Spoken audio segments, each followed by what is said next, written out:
اعوذ باللہ من الشیطان الرجیم بسم اللہ الرحمن الرحیم۔ الا غور سے سنو، ان اولیاء اللہ، بے شک اللہ پاک کے دوست قریب لوگ، لا خوف علیہم،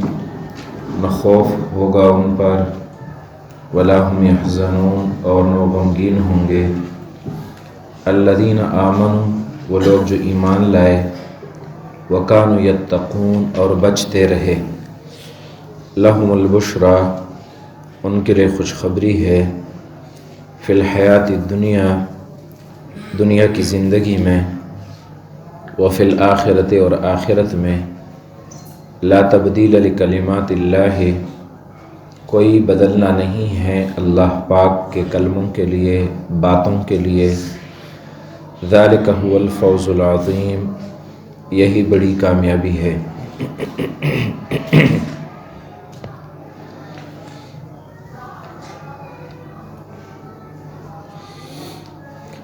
ان آیات میں آپ کو بتایا تھا کہ 3 باتیں وہ سمجھنی ضروری ہیں۔ اولیاء اللہ کی پہچان،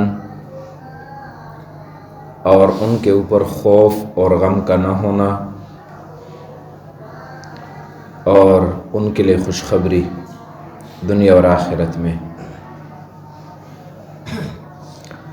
اولیاء اللہ کے پہچان کے سلسلے میں آپ کو بتایا گیا تھا کہ ان کے لیے ایمان اور تقوی یہ شرط ہے، اور یہ بھی بتایا تھا کہ ولایت یہ کوئی ایک مقام نہیں ہے، ایک نقطہ نہیں ہے، بلکہ کئی سارے اس کے درجات ہیں۔ ایمان اور تقوی کی بدولت جس آدمی کا تقوی میں جو مقام ہوگا، ولایت میں اس کا وہی مقام ہوگا۔ جتنا اس کو اللہ پاک کا قرب حاصل ہوگا، اتنے اس کی ولایت میں کمال ہوگا۔ اور یہ بھی بتایا تھا سب سے اونچا مقام وہ نبوت ہے، اور سب سے نچلا مقام وہ فنا فی اللہ کا ہے۔ اور یہ جو بزرگوں کی صحبت اختیار کی جاتی ہے، تو اس کی وجہ بھی یہی ہوتی ہے کہ نیکی پر مداومت حاصل ہو جائے، اللہ پاک کی اطاعت ہو، اور نبی علیہ الصلوۃ والسلام کی سنت کی پیروی ہو، اور اس پر استقامت نصیب ہو جائے۔ مسلمان ہونے کی وجہ سے ہر آدمی نیک بننا چاہتا ہے، ہر آدمی آخرت کی کامیابی چاہتا ہے، ہر آدمی نفس اور شیطان کے وسوسوں سے بچنا چاہتا ہے، لیکن اس میں مستقل مزاجی نہیں ہوتی، اتار چڑھاؤ ہوتا ہے۔ بعض دفعہ شوق چڑھتا ہے تو آدمی کہتا ہے کہ بس نماز پڑھتا رہوں، 2 رکعت پڑھ لے نفل تو 2 اور پڑھنے کو دل کرتا ہے، 1 سے 12 تلاوت کر لے تو اور پڑھنے کو دل کرتا ہے، تسبیحات کو، ذکر کو، دعا کو، ہر چیز میں دل لگتا ہے۔ جب دوسرا وقت ہو جاتا ہے پھر وہ کیفیت نہیں ہوتی، دل بدل جاتا ہے۔ فرض نماز میں بھی بعض دفعہ پھر دل نہیں لگتا، تو یہ بہت اتار چڑھاؤ ہوتا ہے۔ تو جو اہل اللہ کی صحبت ہے تو اس کا مقصد ہے کہ انسان کے اندر مستقل مزاجی پیدا ہو جائے، مداومت پیدا ہو جائے نیک عمل پر۔ اس لیے کہ اس سے پہلے جو آدمی کر رہا تھا وہ اپنی دل کی بنا پر کر رہا تھا، دل نے کہا کہ پڑھو، پڑھتا رہا، دل نے کہا نہ پڑھو تو دل نہیں کر رہا پڑھنے میں۔ لیکن جو مرشد ہوتا ہے وہ اس کو کہتا ہے کہ آپ نے پابندی کرنی ہے، تسبیحات کی صبح و شام، اور کارگزاری سنانی ہے۔ تلاوت کتنی ہوئی، تسبیحات کتنی ہوئی، نوافل کتنے ہوئے، اب اس کا دل نہیں کر رہا، لیکن یہ تلاوت اور تسبیحات اس لیے کر رہا ہے کہ شیخ کو کارگزاری سنانی ہے۔ وہ پوچھے گا تسبیحات کیوں نہیں کی تو ملامت ہوگی اس کے سامنے، تو اس کا دل نہیں بھی کرتا تب بھی یہ اپنا معمول پورا کرتا ہے۔ اور جب کئی عرصہ اس طرح گزر جائے کہ اس کا دل ہو یا نہ ہو لیکن یہ اپنا معمول برقرار رکھتا ہے، تو پھر وہ عمل اس کا مزاج بن جاتا ہے، وہ اس کے معمولات میں اور اس کی فطرت میں وہ چیز شامل ہو جاتی ہے، وہ اس کے روح کی غذا بن جاتی ہے۔ پھر جب وہ عمل نہیں کرتا تو اس کی کمی محسوس کرتا ہے۔ تو مستقل مزاج بننے کے لیے بزرگوں کی صحبت ہوتی ہے، اور پھر کچھ ان کی صحبت کا اثر ہوتا ہے کہ اس کی وجہ سے دل نیکی کی طرف مائل ہو جائے اور برائی سے دل کے اندر کدورت پیدا ہو جائے، نفرت پیدا ہو جائے۔ وہ خود ایسے اللہ والے ہوتے ہیں، نیک ہوتے ہیں کہ ان کے دیکھنے سے اللہ پاک کی یاد نصیب ہوتی ہے، اور خود اللہ پاک کی ان کے اوپر توجہ ہوتی ہے، رحمتیں برستی ہیں، تو جو ان کے قریب بیٹھتا ہے اس کو بھی اس سے حصہ مل جاتا ہے۔ نبی علیہ الصلوۃ والسلام کی مجلس اور صحبت کا اثر ہوتا تھا کہ جو نبی علیہ السلام کی مجلس میں ایک لمحہ کے لیے بھی آ جاتا ایمان کی حالت میں، اس کے دل کی دنیا بدل جاتی۔ تو نبی علیہ الصلوۃ والسلام کے بعد صحابہ کرام، ان کے بعد تابعین، تبع تابعین، اولیاء کرام کی صحبتوں کا یہ اثر ہے کہ اس میں بیٹھنے سے وہ دل، ان کی کیفیت بدل جاتی ہے۔ کل عصر کو ہم گئے تھے ایک جگہ تعزیت کے لیے، تو بیٹھے رہے، اتنے میں پیچھے ایک بزرگ آئے، قاضی ارشد حسینی صاحب اٹک کے، تو سب ملے ان سے، چند آدمی بیٹھے ہوئے تھے، 4-5 وہ خدائے ان کے ساتھ ان کے بیٹھے تھے، تو تھوڑی دیر بیٹھے اور وہ تعزیت میں انہوں نے جن کی فوتگی ہو گئی تھی ان کو ایسی باتیں بتائیں موت کے بارے میں، آخرت کے بارے میں اور دنیا کی بے ثباتی کے بارے میں، کہ جتنے بیٹھے ہوئے تھے دل کی کیفیت بدل گئی، وہ تاثیر جو ہے وہ ظاہر ہو رہا تھا سب کے چہروں سے۔ تو 5-10 منٹ انہوں نے گزارے۔ تو اس طرح جو اللہ والے ہوتے ہیں، نیک لوگ ہوتے ہیں، ان کی صحبت میں آدمی رہے تو اس کا اثر ہوتا ہے، اور پھر وہ دعائیں بھی کرتے ہیں اپنے شاگردوں کے لیے، مریدوں کے لیے، تو جو جس سے بیعت ہو جاتا ہے ان کی دعاؤں میں وہ شامل ہو جاتا ہے۔ لازماً وہ بزرگ جب ہاتھ اٹھاتے ہیں اللہ پاک سے مانگتے ہیں تو صرف اپنے لیے تو نہیں مانگتے، ان کے ساتھ جتنے لوگوں کی نسبت ہوتی ہے وہ سب کے لیے دعائیں مانگتے ہیں، تو ان دعاؤں میں آدمی شامل ہو جاتا ہے، اور پھر وہ طریقہ کار بھی بتاتے ہیں، وہ اس میدان کے ماہر ہوتے ہیں۔ جس طرح ظاہری بدن کے ڈاکٹر اور طبیب ہوتے ہیں، وہ روحانی امراض کے طبیب ہوتے ہیں۔ اگر ہم اپنے بدنی بیماریوں کا خود علاج کریں تو تکے کی بات ہوگی، یا ٹھیک ہو جائے گی بیماری یا بڑھ جائے گی۔ اسی طرح روحانی بیماریوں میں ہم سے کوئی غلطی ہو جائے، کوئی گناہ ہو جائے، کوئی خطا ہو جائے تو ہم اس پر نادم پشیمان ہوتے ہیں، بعض دفعہ اپنے علاج کی خود کوشش کرتے ہیں، اپنے آپ کو سزا دیتے ہیں کہ اس نفس کو میں نے 3 روزے رکھوانے ہیں، اس کو جو ہے وہ کھانا نہیں دینا، یا اتنے نوافل پڑھنے ہیں، یا جو ہے یہ سزا اس کو دینی ہے، تو مختلف پابندیاں ہم اپنے اوپر لگا لیتے ہیں۔ تو اس کا مطلب ہوتا ہے کہ ہم اپنا علاج خود کر رہے ہیں۔ لیکن اگر یہی بات ہم ان ماہرین کو بتائیں کہ میری فرض نماز چھوٹ گئی، مجھ سے بد نظری ہو گئی، مجھ سے غیبت ہو گئی، یہ بات اگر ہم ان کو بتائیں، وہ جو علاج تجویز کریں گے تو واقعی وہ علاج ہوگا۔ وہ جو مشورہ دے دیں،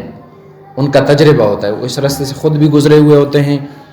سینکڑوں ہزاروں لوگ ان کے پاس آ کر اپنے مسائل بتاتے ہیں، تو ان کا تجربہ ہوتا ہے زندگی بھر کا۔ وہ ہمارے لیے جو علاج تجویز کرتے ہیں بظاہر وہ بہت معمولی ہوگا، لیکن فائدے کی چیز وہ ہوتی ہے جو وہ ہمیں مشورہ دے دے۔ ایک چھوٹی سی مثال آپ کو بتاؤں، حضرت تھانوی رحمۃ اللہ علیہ کو حکیم الامت کہتے ہیں۔ وہ کہتے ہیں کہ اگر کوئی آدمی تسبیحات کر رہا ہو، 100 بار 500 بار وہ تسبیحات پڑھ رہا ہے، کسی وقت اس کو تھکاوٹ ہے یا فرصت نہیں ہے، بیمار ہے، جلدی میں ہے، بالکل موقع نہیں ملتا، ایک لمحے کے لیے بیٹھ جائے 10 مرتبہ پڑھ لے۔ 10 مرتبہ پڑھنے میں کتنی دیر لگتی ہے کہ 10 مرتبہ آپ سبحان اللہ، الحمدللہ، لا الہ الا اللہ، اللہ اکبر، اور استغفر اللہ 10 مرتبہ، اور اللہم صلی علی سیدنا و مولانا محمد وعلی آل سیدنا و مولانا محمد وبارک وسلم، ایک سانس، تو 10 سانس یہ ہو گئے۔ تو کتنی دیر لگے گی اس میں 10 مرتبہ پڑھنے میں؟ تو آدمی کہے گا کہ دیکھو تو بہت آسان ہے، چھوڑنے کی بجائے کہ ایک دن 500 مرتبہ پڑھوں، 1000 مرتبہ پڑھوں، اور جس دن بالکل نہ پڑھنے کا موڈ ہو، فرصت نہ ہو، تو اس دن 10 مرتبہ پڑھنے میں کوئی حرج نہیں ہے، لیکن دیکھو ناغہ نہیں آئے گا۔ تو کتنا بہترین طریقہ انہوں نے بتایا۔ اچھا، ایک آدمی تہجد کے لیے نہیں اٹھ سکتا، مستقل اٹھنے کا معمول ہے، بیماری کی وجہ سے، تھکاوٹ کی وجہ سے اٹھ نہیں سکتا، یا مستقل نہیں اٹھ سکتا تہجد کے لیے، اور رات کو جاگ گیا، اب بستر سے نکلنے کو دل نہیں کرتا، وضو کرنے کو دل نہیں کرتا، باہر نکلنے کو دل نہیں کرتا،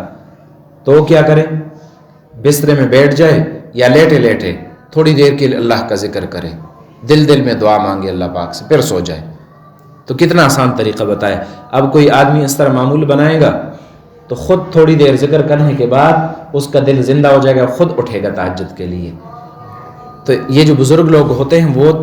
دین پر چلنے کا راستہ آسان کر لیتے ہیں، لیکن عوام کو ایک غلط فہمی ہوتی ہے۔ عوام سمجھتے ہیں کہ پیر اور مرشد اس لیے ہوتے ہیں کہ جو مرضی ہو کرتے رہو، وہ ہاتھ سے پکڑ کر پولیس سرحد سے پار کرا دیں گے۔ عوام الناس پیر اس کو سمجھتے ہیں کہ پیر کی ڈیوٹی یہ ہوتی ہے کہ ہم فلاں پیر سے بیعت ہوئے، ہم اس کے مرید بن گئے، تو اب اس کا کام یہ ہوگا کہ ہم جیسے تیسے بھی ہوں، وہ ہاتھ سے پکڑ کر یا ہم ان کا دامن پکڑ کر وہ پولیس سرحد سے گزر جائیں گے، ہمارا بیڑا پار ہو جائے گا۔ وہ یہ سمجھتے ہیں، حالانکہ پیری مریدی کا مقصد شریعت کے راستے پر چلنے کی آسانی ہے۔ اصل چیز شریعت ہے، اور پیری کہتے ہیں طریقت کو۔ طریقت کا معنی ہے راستے پر چلنا۔ تو جو مسلمان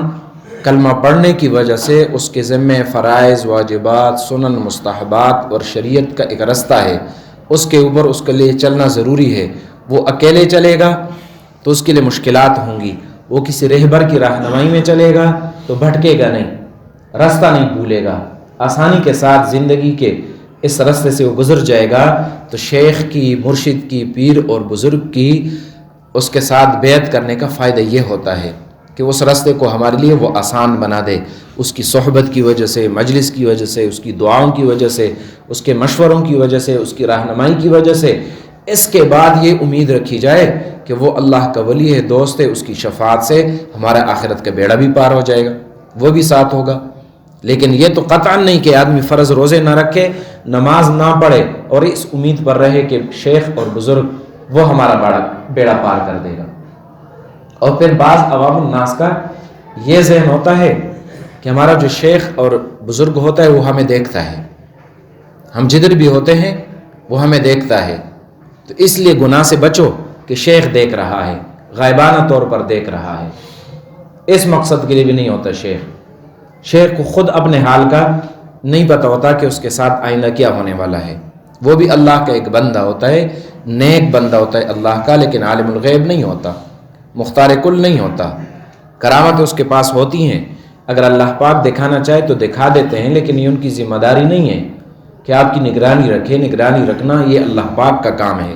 یہ اللہ پاک کی ڈیوٹی ہے۔ اور شرمانا تو اللہ پاک سے چاہیے کہ اللہ پاک دیکھ رہا ہے، اور بزرگوں کی صحبت سے یہ تصور پیدا ہوگا کہ اللہ دیکھ رہا ہے اور اللہ سن رہا ہے، وہ ہمارے لیے ایمان اور یقین بنائے گا۔ یہ نہیں مقصد کہ پیر اور شیخ وہ غائبانہ دیکھے گا اور پھر جب ہم جائیں گے ہم سے پوچھے گا کہ فلاں وقت میں تو نے ایسا کیوں کیا۔ تو یہ جہالت کی باتیں ہیں۔ شیخ اور مرشد کی حقیقت کو شریعت نے جو بتایا وہ اتنا ہے کہ اس کی دوستی میں اور اس کی صحبت میں چلنے سے شریعت کا راستہ وہ آسان ہو جاتا ہے۔ اس کی مثال ایک راہبر کی ہے، راستہ دکھانے والا ہے۔ تو اللہ تبارک و تعالیٰ نے یہاں اولیاء اللہ کی پہچان بتائی، الذین آمنوا وکانوا یتقون، اور یہ جو فرمایا لہم البشرا، ان کے لیے خوشخبری ہے دنیا میں اور آخرت میں۔ تو اس خوشخبری کی دو جگہ بتائیں، دنیا اور آخرت۔ دنیا کی خوشخبری کیا ہے؟ دنیا کی خوشخبری اس میں یہ بھی شامل ہے کہ لوگ اس کے ساتھ محبت کرنے لگتے ہیں۔ نیک لوگ اور جو لوگ شریعت کا رستہ معلوم کرنا چاہے، اللہ پاک تک پہنچنا چاہیں، تو ایسے لوگوں کی محبت پیدا ہو جاتی اہل اللہ کے ساتھ، شیخوں کے ساتھ، بزرگوں کے ساتھ، نیکوں کے ساتھ، اور وہ ان کا اچھا تذکرہ کرتے ہیں۔ تو مخلوق خدا کی زبانوں پر کسی کا نیک تذکرہ شروع ہو جانا یہ دنیا کی خوشخبری ہے۔ لہم البشرا فی الحیات الدنیا میں یہ شامل ہے کہ نیک لوگ اس کی تعریف کریں، اس کو اچھا سمجھیں، اس کے اوپر اچھا گمان کریں، اچھا تذکرہ اس کا کریں۔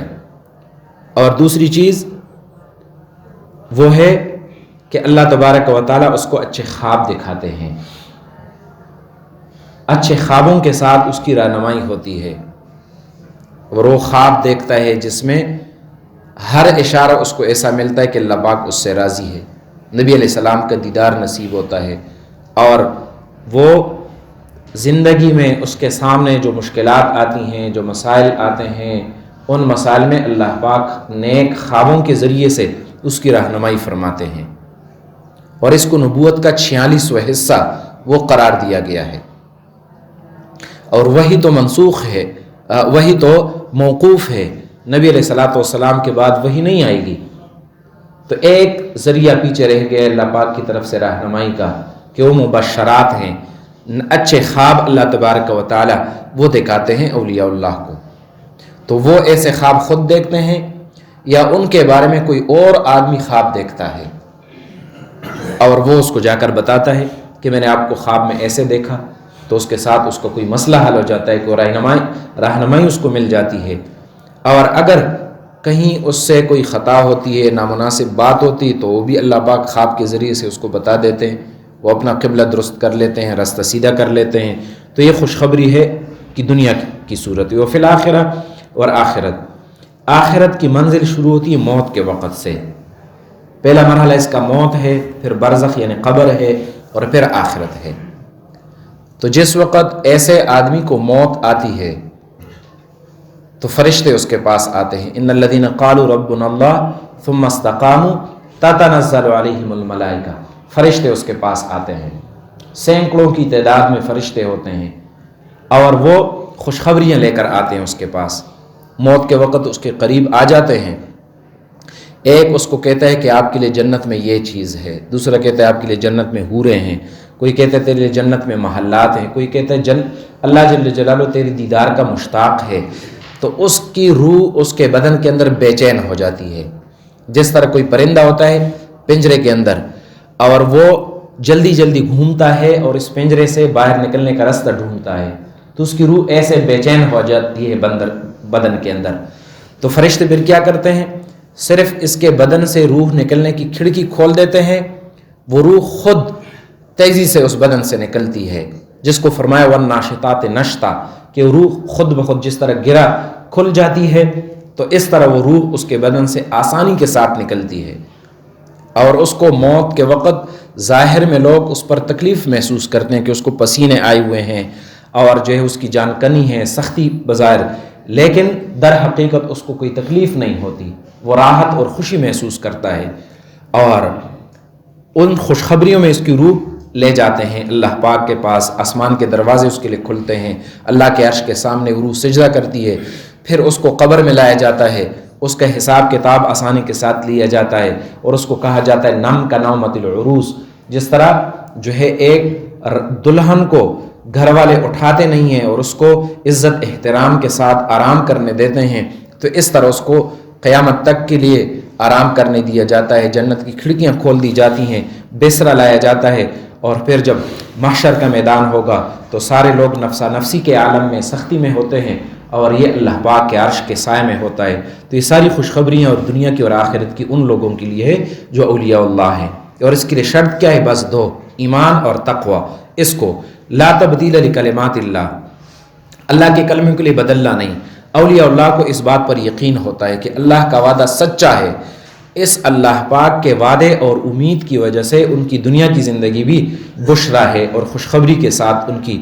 خوشی کے ساتھ ان کی دنیا کی زندگی گزرتی ہے، کہ ان کو اللہ پاک کے وعدوں پر یقین ہوتا ہے کہ اللہ پاک نے ایمان اور تقوی کی بنیاد پر جو وعدہ فرمایا ہے اس میں تبدیلی نہیں ہے۔ اللہ جل شانہ فرماتے ہیں دنیا کے لوگ دنیا کی چیزوں میں کامیابی سمجھتے ہیں، اصل کامیابی ذالک هو الفوز العظیم، اصل کامیابی تو یہ ہے جس کو اللہ جل شانہ نصیب فرمائے۔ جائیں تشریف لے جائیں۔